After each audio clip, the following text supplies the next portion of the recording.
v-am găsit la un nou episod de GTA 5. Este mare plictiseală. Acum este ora 9 și ceva. Jumătate aproape. Sau și ce, nu țin minte.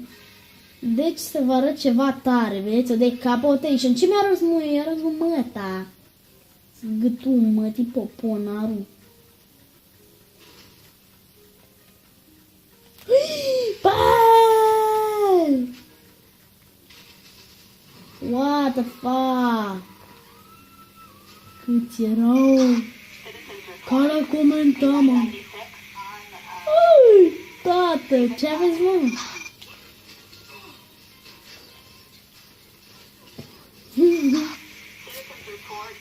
Să împrăștență.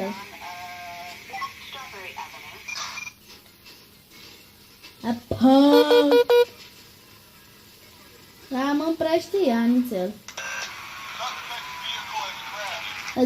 Da, mă,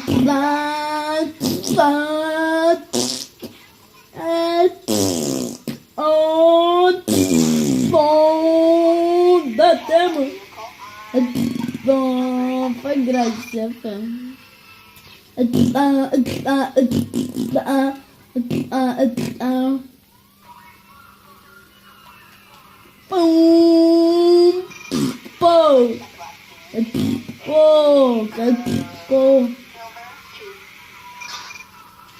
Fugi, bă! What? What? N-am putut. Ce să mai fac?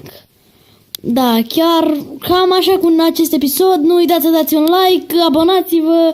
Vă rog eu, dați un like, un subscribe pe Facebook și pa! La revedere cu acest episod, pa!